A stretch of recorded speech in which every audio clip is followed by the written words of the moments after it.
O que é o adultério?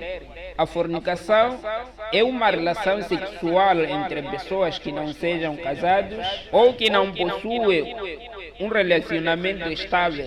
Qual é a diferença entre a fornicação e o adultério?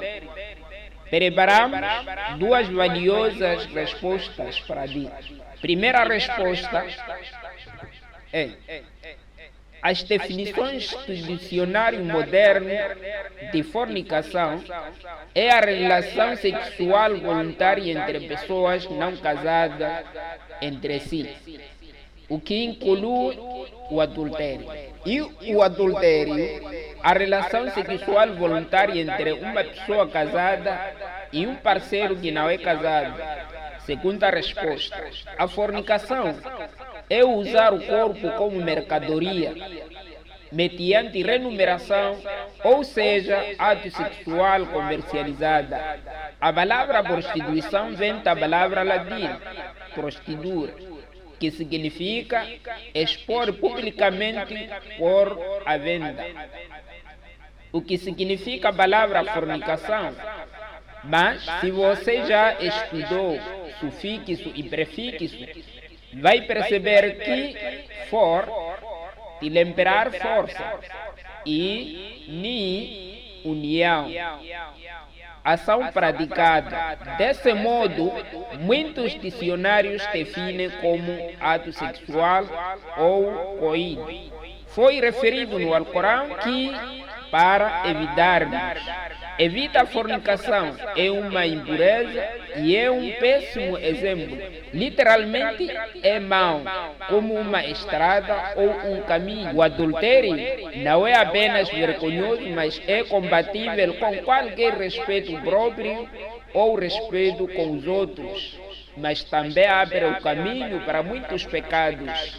Ela destrói a paz da família, vai contra os interesses dos filhos nascidos ou por nascer, pode causar os assassinatos entre famílias, perda de reputação das mesmas propriedades, além de diminuir permanentemente os laços da sociedade.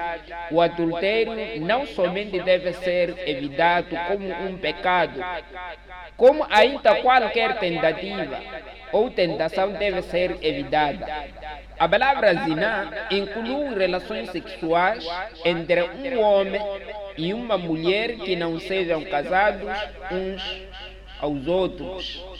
A lei do casamento e do divórcio no Islã é simplesmente para haver o mínimo de tentação quanto à relação sexual fora dos aspectos bem definidos dos casamentos. Isto colabora para o maior respeito próprio, tanto no homem como na mulher. Outra ofensa sexual também é punível, como foi referido no Alcorão, no Surat An-Nur, no segundo versículo. Consequências do adultério. Não se deve pensar que os exames das ofensas sexuais das pequenas propriedades que se relacionam com o sexo ou a privacidade sejam assuntos que afetam a vida espiritual. No mais alto grau, esses assuntos estão intimamente ligados nos ensinamentos espirituais. Assim, escolhemos 7 consequências verificadas. O adultério é um pecado terrível, porque é o pecado praticado por 2 pessoas. Pecado é aquele praticado contra o próprio adultério. Por outras palavras, és responsável por todas as consequências do seu ato e culpado diante de Deus. É pecado, é contra a tua própria mulher.